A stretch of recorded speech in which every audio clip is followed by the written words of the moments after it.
Je souhaite tout d'abord remercier le service historique de la Défense pour m'avoir invité à présenter cette intervention et le professeur Olivier Chaline pour cette introduction. Alors, nous avions terminé la session de ce matin avec une intervention intitulée « À l'aube de la campagne ». Il semble que les opérations aient bien progressé durant le repas, puisque maintenant nous allons parler de quelque chose qui se passe au cœur de la bataille. Après l'étude d'une campagne, il s'agit donc de rétrécir la focale pour s'intéresser à ce moment particulier qu'est la bataille. Alors, je commencerai par une interrogation. Pendant longtemps, l'histoire en France, celle qui était enseignée dans les universités, a rejeté l'étude des conflits, reléguant l'histoire des conflits sous le vocable méprisant d'histoire-bataille. On peut se demander pourquoi c'est précisément ce terme de bataille qui a été retenu pour exprimer le manque de considération que les historiens d'après 1914 éprouvaient vis-à-vis de cette histoire, c'est-à-dire une histoire qui serait s'articulerait essentiellement autour de grands événements. Pourquoi on n'a pas utilisé le vocable, par exemple, d'histoire-conflit ou d'histoire-combat? C'est sans doute que la bataille semble, de tous les événements, celui qui est le plus imprévisible. La bataille serait le fruit du hasard et du chaos. Rien dans la bataille ne serait intelligible et il n'y aurait rien à en tirer du point de vue de l'étude historique.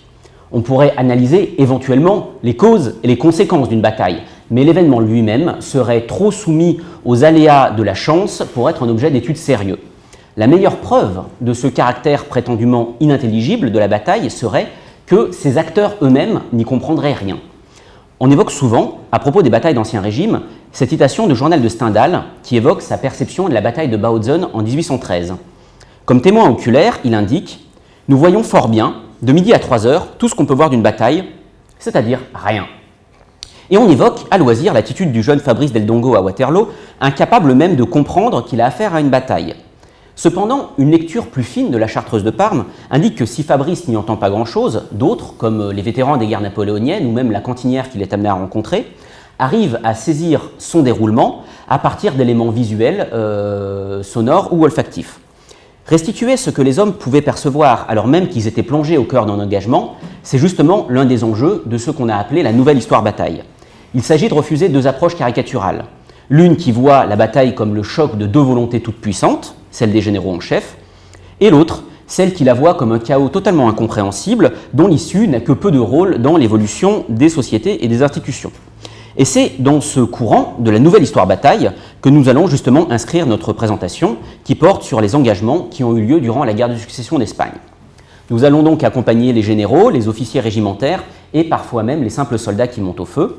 Nous nous appuierons à cette fin sur des sources diverses, des mémoires de généraux bien entendu, mais aussi des lettres envoyées par les officiers au secrétaire d'État de la guerre pour vanter leur comportement au combat, ou encore les nombreux traités militaires qui ont été publiés avant ou surtout à l'issue de ce conflit. Cette intervention va d'abord s'intéresser à la question de la perception, de l'environnement sensoriel du combattant durant une bataille. Nous nous intéresserons ensuite à ce qui se passe lorsque les hommes se jettent dans le combat, quel est leur état d'esprit confronté à la violence de guerre, et enfin nous nous pencherons sur la question de la peur et des paniques. Commençons par un constat. De l'avis général, les premiers moments d'une bataille peuvent représenter un spectacle absolument extraordinaire. Le marquis de la colonie, un officier de l'époque, témoigne de son émotion devant le déploiement du géant du grand siècle, pour reprendre les mots du professeur John Lynn, sur un champ de bataille des Pays-Bas espagnols juste avant la bataille de Ramillies en 1706.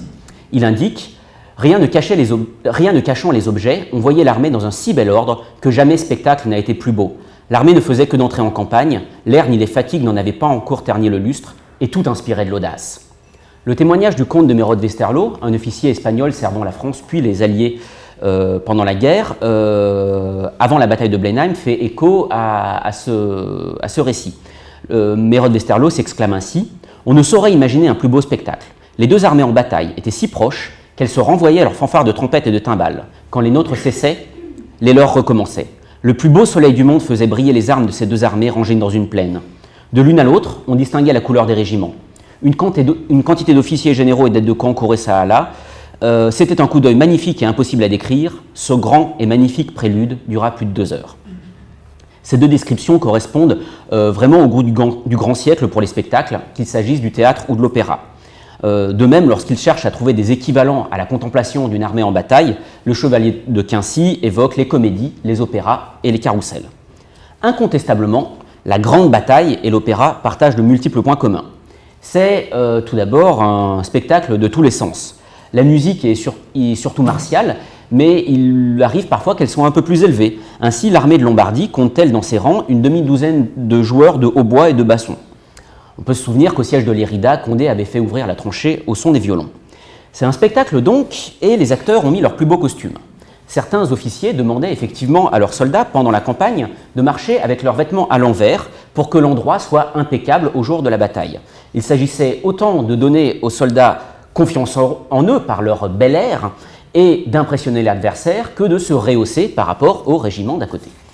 Enfin, comme au théâtre ou à l'opéra, on profite d'autant mieux du spectacle qu'on dispose d'une bonne place. Et les deux narrateurs que j'ai précédemment évoqués, la Colonie et Merod Westerlo, étaient à cheval et en hauteur par rapport au champ de bataille. Soulignons encore que la plupart de ces descriptions évoquent l'armée au début de l'affrontement. Le tableau est beaucoup moins majestueux lorsque la fumée a recouvert le champ de bataille et que les cris des blessés ont remplacé le roulement des tambours. Il est alors beaucoup plus difficile d'avoir une perception qui englobe toute l'action. C'est pourquoi les généraux répugnent souvent à changer leur ordre de bataille lorsque le combat est engagé. Ce manque de visibilité explique de nombreuses erreurs qui peuvent avoir lieu. Il arrive fréquemment que l'on confonde amis et adversaires. Certes, des tendances nationales ont fini par se dégager à cette période, principalement pour l'infanterie. Donc le rouge pour les Anglais, le bleu pour la plupart des troupes allemandes, le blanc ou le gris utilisé principalement par les troupes françaises ou les troupes impériales. Toutefois, de nombreux officiers continuent à déroger aux règles générales et les régiments de cavalerie, les régiments d'élite et les régiments étrangers suivent leur propre code. Cette diversité est à l'origine de nombreuses méprises. Ainsi, en 1708, un officier allié qui voit des troupes rouges, croit qu'il a affaire à des Anglais, va porter un ordre à la gendarmerie de France et se voit prisonnier. Il y a un autre exemple qu'on peut citer, à la bataille de Ramillies, les troupes du marquis de la Colonie, qui sont bavaroises, sont habillées de bleu et de rouge. Ça leur permet de s'approcher des ennemis sans être attaqués pour mieux faire feu ensuite. Malgré les premières salves, les troupes adverses tardent à réagir, comme l'indique la Colonie. Ils se mirent à nous faire des signes de cesser, mais comme je continuais à les charger, ils reconnurent leur erreur et firent volte-face. Donc, à défaut d'être à même de bien voir ce qui se passait sur le champ de bataille, les officiers expérimentés pouvaient utiliser d'autres sens pour tenter de comprendre le déroulement d'un combat. C'est ce que le maréchal de Saxe appelle les indices. Le maréchal de Tallard, qui commande l'armée française à Blenheim en 1704, est ainsi averti par le feu, c'est-à-dire par le son de la mousqueterie, que la bataille a commencé à son aile droite. Son homologue, le maréchal de Villeroy, en 1706, est convaincu par l'intensité des échanges de tirs qui ont lieu au centre du champ de bataille de Ramillies que c'est là que la partie va se jouer et que c'est là qu'il faut concentrer ses efforts. En l'occurrence, il est trompé par ses sens puisque l'essentiel du combat se joue dans un combat de cavalerie à l'aile droite. Enfin, dernier exemple, à Luzzara, en 1702, le comte de Merod Westerlo, qui est malgré lui confiné à la réserve, tente de comprendre l'évolution de l'affrontement en tendant l'oreille. Comme il le dit lui-même, « Je m'aperçus que le feu reculait un peu et de plus en plus, ce qui était un mauvais signe. En effet, nous fûmes poussés de digue en digue. » Ainsi, ici, l'oreille remplace la vue. Donc les généraux en chef étaient le plus souvent à cheval, ce qui leur permettait d'avoir une meilleure vue, même si elle n'était pas parfaite. Mais on peut se demander ce que pouvaient ressentir de simples soldats au sein de leur formation, qu'il s'agisse de bataillons ou d'escadrons. Le périmètre visuel du soldat dépendait essentiellement de la place où il se trouvait. On peut supposer que les hommes qui étaient à l'arrière voyaient évidemment moins bien, d'autant plus qu'on mettait généralement à l'avant les plus grands pour en imposer davantage à l'ennemi. D'autre part, les premiers tirs obscurcissaient le champ de bataille. Dans sa chronique, un prêtre local qui a assisté à la bataille d'Audenarde en 1708 indique que l'espace était tellement couvert de fumée qu'on ne pouvait distinguer ni les arbres ni les soldats qui s'affrontaient. On a pu en effet calculer que chaque coup de fusil dégageait 1 mètre cube de fumée environ, et lorsque le vent était contraire, les soldats étaient environnés non seulement par leur propre fumée, mais par la fumée qui venait des bataillons ennemis. C'est pourquoi de nombreux traités militaires recommandent de se battre dos au vent pour cette simple raison. Dans les unités, le corps des combattants était aussi soumis à rude épreuve. Il y avait tout d'abord l'épreuve de la faim.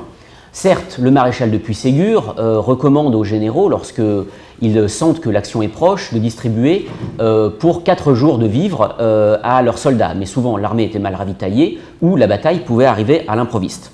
Les soldats n'avaient toujours pas forcément été nourris. D'autre part, ils avaient souvent marché longtemps avant d'atteindre l'ennemi, parfois plus de 10 heures, et ils étaient généralement lourdement chargés. Un soldat pouvait porter jusqu'à 25 kg d'équipement.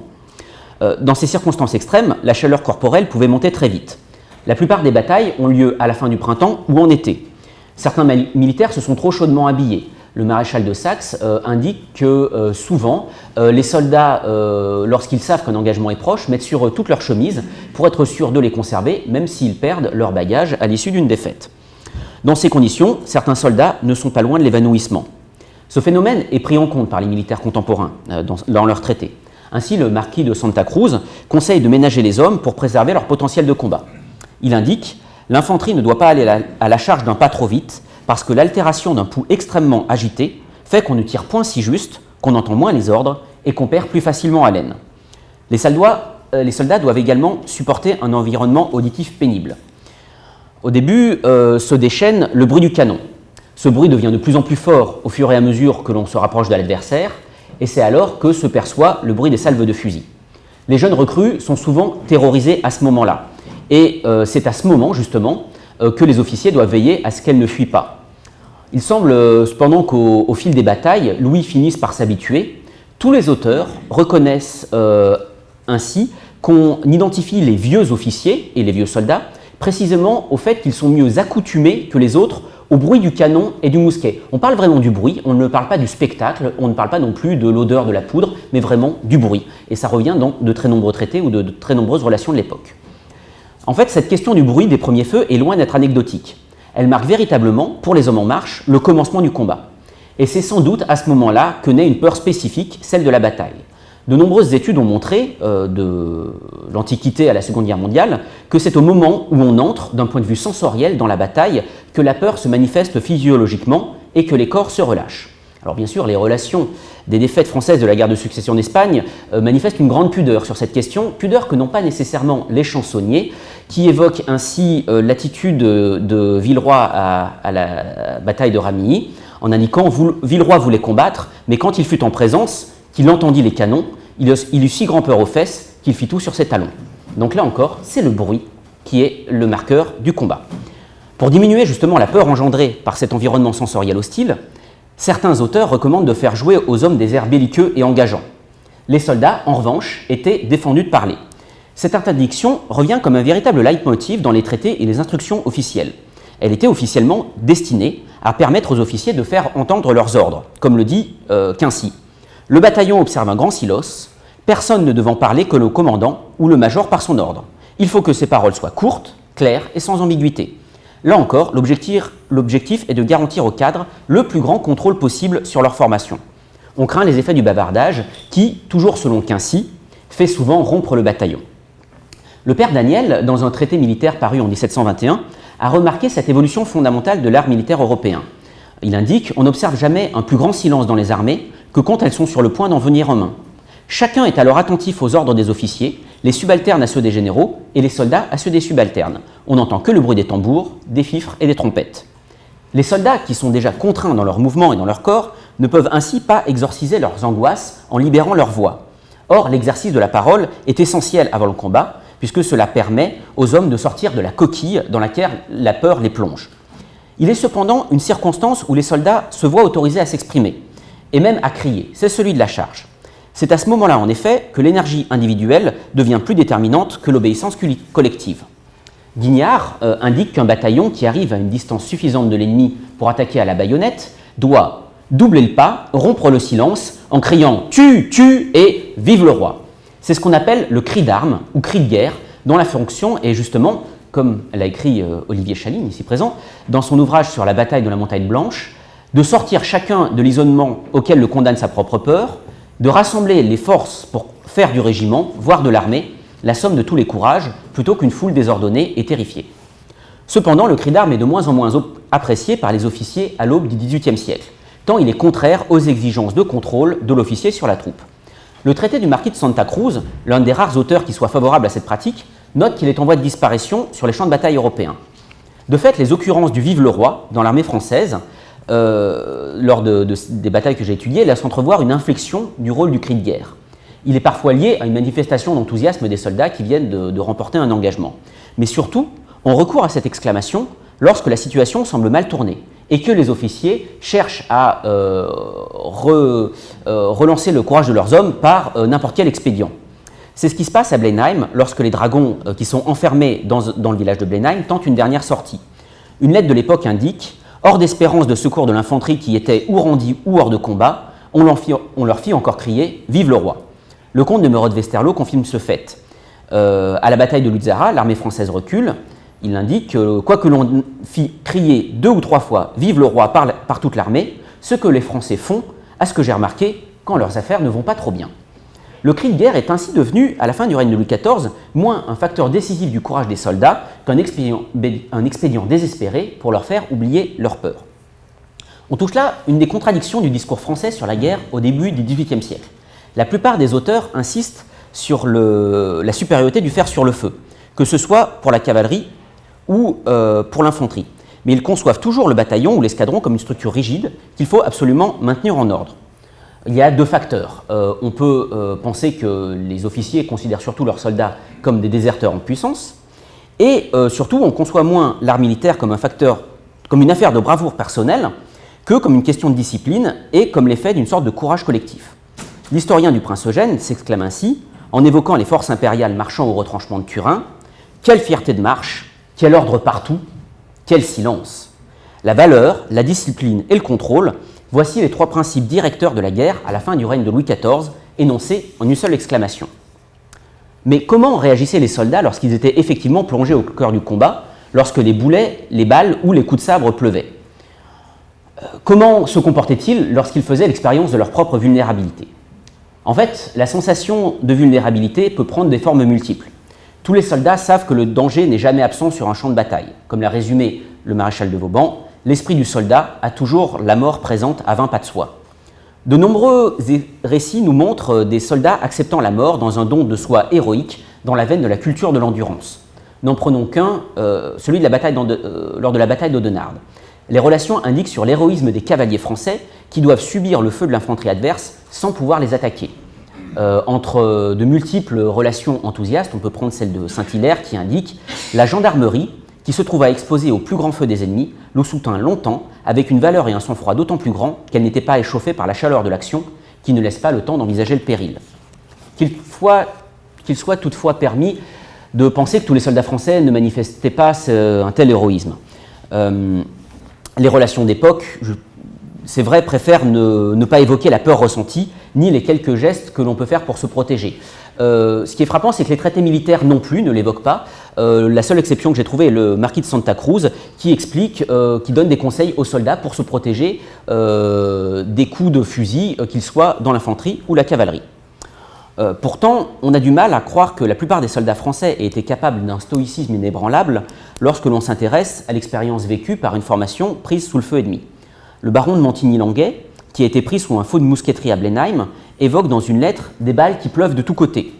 Là encore, tous les sens sont sollicités. On évoque le son intimidant du sifflement des balles, tandis que d'autres parlent du rugissement des tirs d'artillerie ou de mousqueterie. Si les balles ne touchent pas directement le soldat, elles atteignent un de ses voisins, et les soldats d'un même bataillon ou d'un même escadron, qui se connaissent souvent, peuvent être physiquement indemnes, mais psychologiquement touchés par, comme le dit Santa Cruz, le fait de voir le parent, le camarade ou l'ami emporté par un boulet. Nous pouvons nous référer au registre d'entrée des invalides pour faire la liste des blessures possibles. Aucune des parties du corps n'est à l'abri. Mains, bras, pieds, cuisses, hanches, œils, genoux sont tour à tour évoqués. La résistance de certains soldats paraît même incroyable. Si l'on en croit les registres des invalides, un cavalier du royal étranger a reçu, au fil de ses batailles, 10 coups de fusil dans le corps. Un sous-lieutenant de grenadier du régiment auxerrois subit, lui, pour la seule année 1704, 22 blessures de fer et de feu. Alors, résumons-nous. Pour le simple soldat, comme pour ses officiers, le simple fait d'entrer dans la bataille représente déjà un premier seuil dans la violence de guerre. On atteint un second seuil lorsque l'on commence à subir les tirs adverses. Enfin, on découvre une forme de violence différente lorsqu'on entre au contact direct avec l'adversaire. La fureur personnelle reprend alors ses droits sur la discipline collective, et dans les mêlées, que ce soit les mêlées d'infanterie ou de cavalerie, la violence individuelle peut sortir de ces cadres. Nous disposons, grâce au marquis de la colonie, d'un récit de mêlée à la baïonnette, même s'il ne s'agit pas d'un récit direct. Il rencontre effectivement dans une taverne un officier des gardes françaises qui a servi à Ramillies et qui raconte les exploits que son unité a réalisés. Il indique « Les ennemis voulant se présenter à nous, nous leur courûmes dessus en les renversant à droite, à gauche et de tous les côtés, sans que ces pauvres malheureux eussent le temps de se reconnaître et sans nous faire aucune pitié. Enfin, j'en enfilai tant avec mon hallebarde que j'étais là de tuer. » Évidemment, cette relation est à prendre avec précaution, puisque même la colonie se moque de la vantardise de l'officier. Mais pourtant, c'est la seule description du mêlée d'infanterie que nous ayons toute la guerre de succession d'Espagne. Pour la cavalerie, nous pouvons, sans trop d'anachronisme, nous appuyer sur la lettre que les gardes du corps du... nous pouvons nous appuyer sur les lettres que les gardes du corps du roi, qui sont une troupe d'élite, diffusent après leur défaite de Ramillies pour justifier leur échec. Ces récits donnent une impression d'isolement total et de péril omniprésent. Je cite « Dans cet embarras fâcheux où la mort se présentait à tout moment et de mille manières différentes, qui est celui qui ne dut se croire heureux dans son malheur, puisqu'il n'y eut uniquement que ceux qui furent tués d'abord qui ne coururent pas ces risques. Ainsi, chacun se croyait seul échappé du naufrage, ne voyant que fort peu de leurs camarades épars, par-ci, par-là, dans un danger évident de périr, étant accablés, aussi bien qu'eux, par le grand nombre. » Une autre relation, parlant du même événement, évoque une fourmilière du monde. Pourtant, généralement, à la fin de la journée, lorsque l'issue du combat ne fait plus de doute, que l'on constate un second phénomène d'un autre type de déchaînement de la violence de guerre, beaucoup moins structuré celui-là. Il ne se déroule plus entre deux formations compactes et solides, mais entre des soldats en fuite et leurs prédateurs. Les combats qui se mènent lors des retraites permettent en effet aux vainqueurs de lâcher une partie de leurs troupes sur les vaincus en fuite. Face à des ennemis en position d'extrême faiblesse, les soldats victorieux peuvent se trouver pris d'une irrépressible envie de tuer.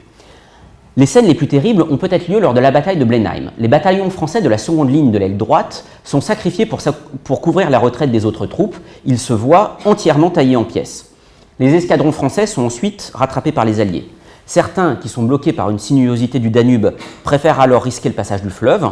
Le prince Eugène indique qu'on fit alors un grand carnage des ennemis, dont une partie se jeta dans le Danube et évita par le moyen la fureur des autres troupes. Certains cavaliers se noient, certains sont abattus à coups de pistolet du haut des rives, et d'autres parviennent à nager de l'autre côté, mais souvent ils sont rattrapés par les paysans qui les massacrent.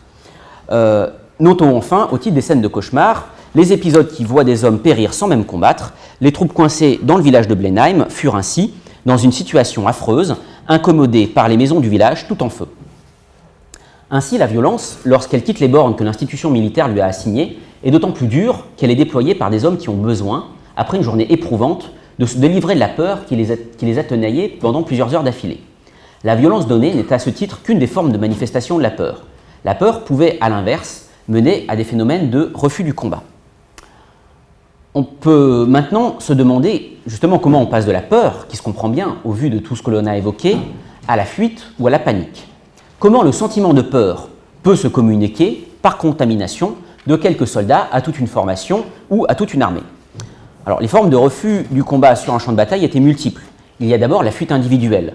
On a accusé le duc d'Antin, lieutenant général, à la bataille de Ramillies, de s'être caché dans les buissons pour éviter le combat. On n'a pas de preuve que cette accusation soit étayée, mais on peut remarquer que Louis XIV s'est passé de ses services après cette bataille. La crainte d'être battu peut également amener des unités entières à s'abstenir d'aller au feu. Ce fut le cas de la seconde ligne de cavalerie française à la bataille de Ramillies, qui avait successivement vu une première ligne de fantassins, puis leur propre première ligne de cavalerie se faire tailler en pièces. Lorsqu'on lui donne l'ordre d'avancer pour combattre, elle s'abstient tout simplement d'avancer. Dans l'infanterie, c'est en général la vigueur du feu ennemi qui amène les soldats à se sauver. Le comte de Merode-Westerlo décrit très bien le processus qui mène une troupe à fuir. Il évoque le cas d'un bataillon d'infanterie qu'il conduit lors de la bataille d'Ekeren en 1703. La troupe qui était inexpérimentée, qui n'était pas encore accoutumée au feu, selon ses propres termes, reçoit une salve non attendue à brûle-pourpoint. C'est moins la vigueur du feu adverse que la surprise qui amène les hommes à paniquer. Leur réaction est symptomatique. Mon bataillon, sans ordre de personne, fit feu, tirant la plupart en l'air, et s'en alla, jetant les armes bas pour la plus grande partie. Le tir envoyé par les hommes de Mérode est réflexe et non coordonné. Dès qu'ils constatent que ce tir est inefficace, ils paniquent et ils s'enfuient. Et s'ils jettent leurs armes à terre, c'est moins pour courir plus vite que pour prouver à l'ennemi qu'on n'est plus une menace et qu'il n'est plus nécessaire de tirer. Dans tous les cas, dans tous les cas que nous avons cités, la peur qui amène l'unité ou les unités à se débander vient des soldats eux-mêmes. Mais la peur et la fuite sont des phénomènes contagieux. Ils peuvent très aisément se transmettre à des troupes qui n'ont même pas combattu l'ennemi. Les unités qui voient refluer sur elles des troupes amies mais en désordre sont tentées de les accompagner et le désordre général qui suit peut être propice à la désertion. À Ramilly, les hommes du marquis de la Colonie sont ainsi traversés par les débris d'un autre bataillon. Il indique « Les fuyards s'étant jetés au milieu de mes gens et les ayant entraînés avec eux, je ne fus jamais plus surpris que de me voir seul avec quelques officiers et les drapeaux autour de moi. » Dans ces circonstances dangereuses, il ne faut faire preuve d'aucune pitié. On recommande, lorsque on voit des fuyards refluer vers son bataillon, de tirer immédiatement sur l'unité amie, et même de tirer sur l'unité amie pour la dissoudre avant qu'elle puisse apporter du désordre.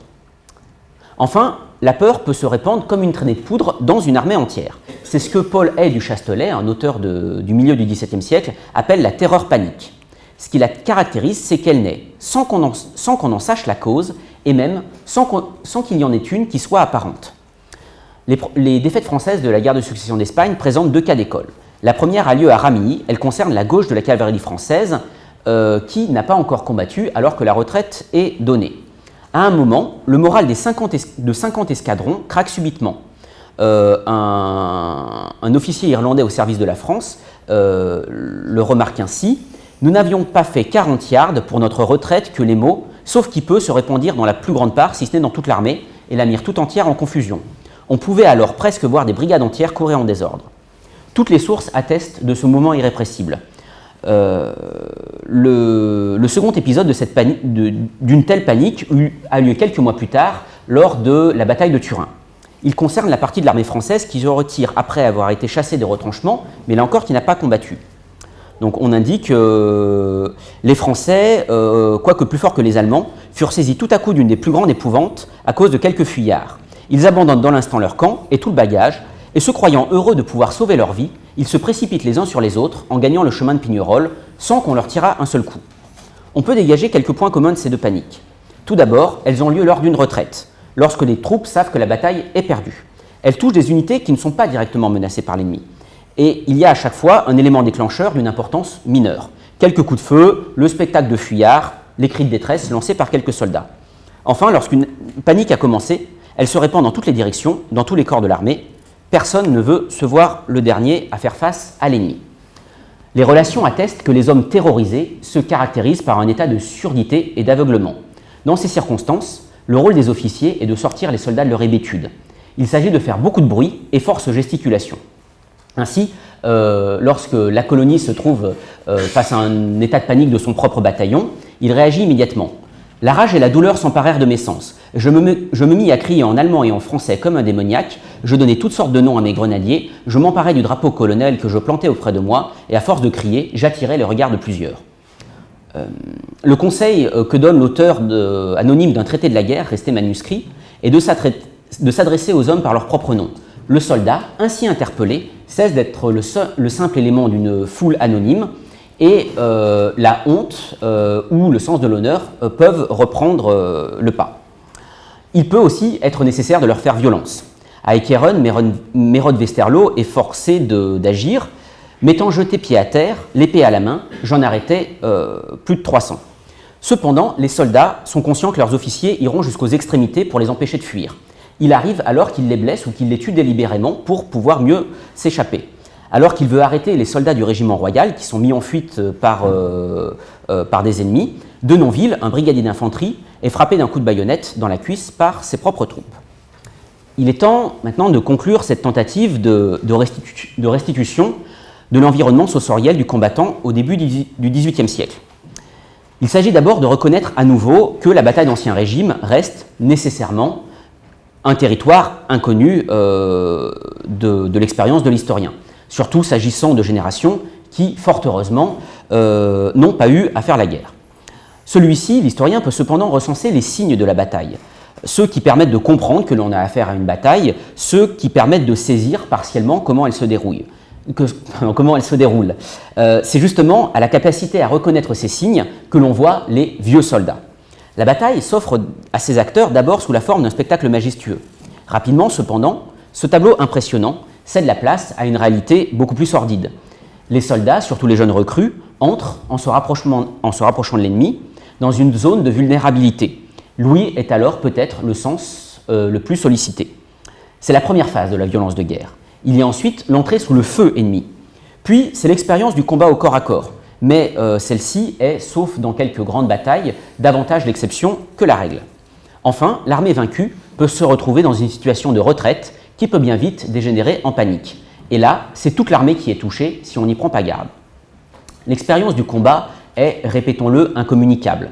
Et les lettres ou les mémoires des officiers ne la retranscrivent que très partiellement. Mais on peut tenter de catégoriser les expériences du combat et déconstruire les différentes phases de la violence de guerre. C'est au prix de cet exercice, certes un peu artificiel, que la bataille peut passer d'une expérience vécue à un phénomène intelligible. Je vous remercie.